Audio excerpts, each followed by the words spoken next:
So today's day is about Bailey. Bailey's 11 months old. Huge dog, really strong, and still a baby. So, I mean, he doesn't even look like a pup, but he's a pup. So what they've got is this full-on puppy mode in a huge body that's really, really strong. And at 11 months old, so he's really questioning and testing the boundaries.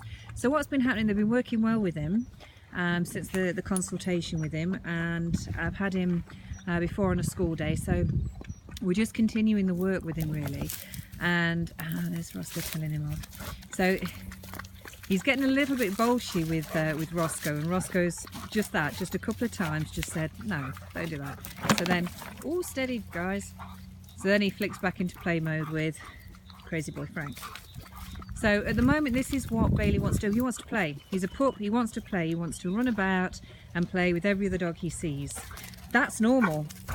And the more we try and restrict that, the more they're going to want to do it.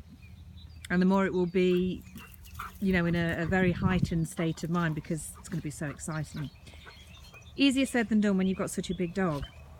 And this is kind of the problem we've got. So the more we can let him and get him to socialise, the less he's gorgeous, the less intense each interaction will be, which means his recall will be better. But at the moment, he's fine with some dogs, but then other dogs, they really kind of tick the boxes for his best mate, you know, and he doesn't want to come back. They're more interesting than the owner, and that's what you get. That's also very, very common.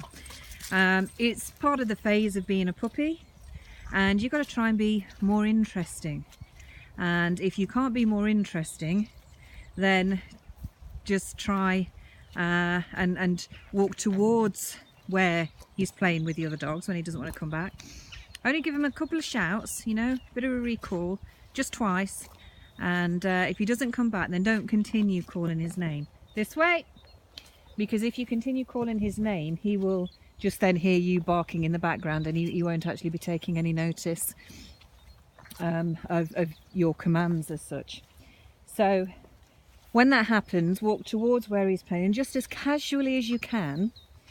Just try and slip your finger under his collar so that you've then got him, and then you walk away. Try not to talk at this point, and keep sort of the attention that you're now controlling him again. Keep that as minimal as possible, so it's no big deal. So Frank's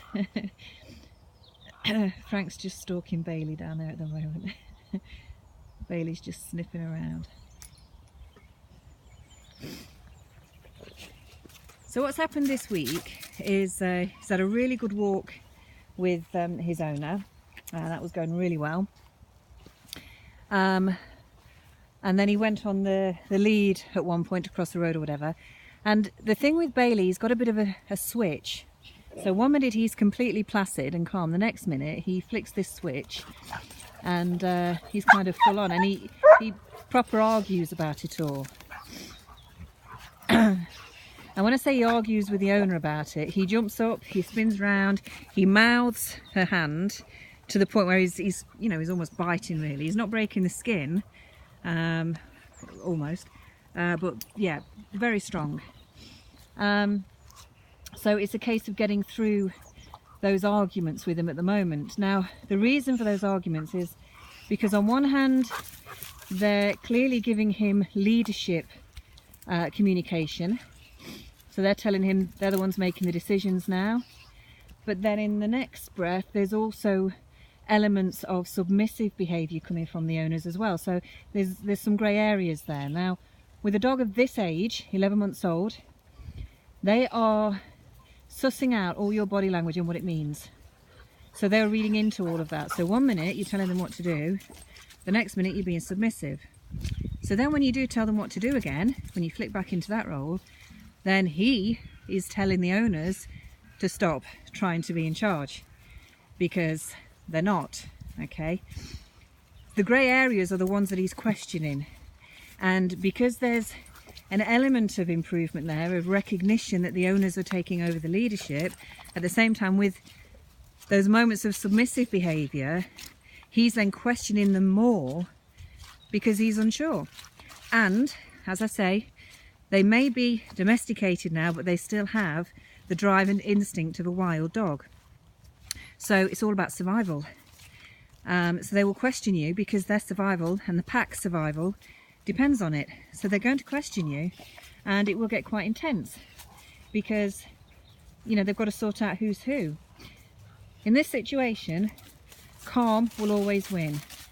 Talk as little as possible, keep your voice out of it, keep your energy out of it, and as much as possible try and walk through these moments of discussion and argument with the dog. Easier said than done. Big dog jumping up, spinning round. But the key here is on a walk, they have to be on a short lead and they have to be right at the side of you.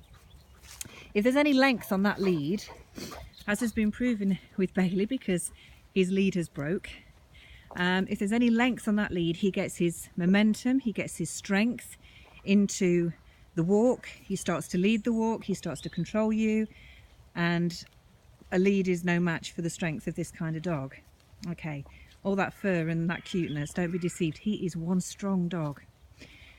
So no length on that lead, they have got to be right at the side of you, right at your leg. Your hand, your arm, your hand and the lead has to be a vertical line straight down to the dog's neck.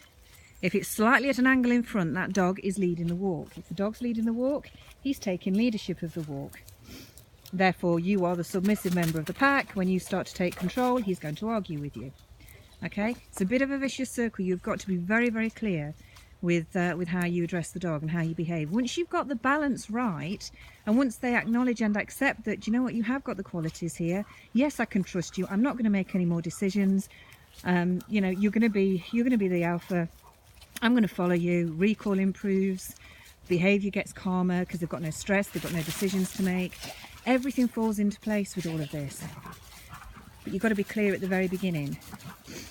Once you've got the balance, then you can have your fuss, okay? But at the moment, if you put fuss and soft words into the readdressing of the balance, you're then actually showing submission because they are reading into everything you're doing at the moment.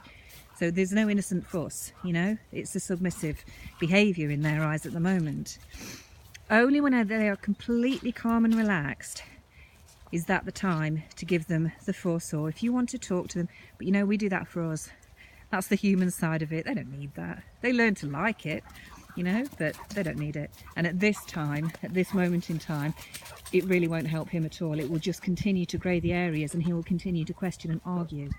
So today is just out and about, lots of new scents, lots of new sights, playing with Frank to his heart's content, getting that out of his system. This is the first walk of the morning, so it's a huge amount of energy. I'm here, I'm out the way of everybody, just so he can just play with Frank, get it out his system. If he oversteps the boundaries, Ross will tell him off, so he's learning the communication, the body language from Ross as well. And then from here, I'll then move on to more lead work and take him to busier places so that we can work on his socialisation and control and taking leadership from his handler. So that's today's work with Bailey. So I'll catch up with you later.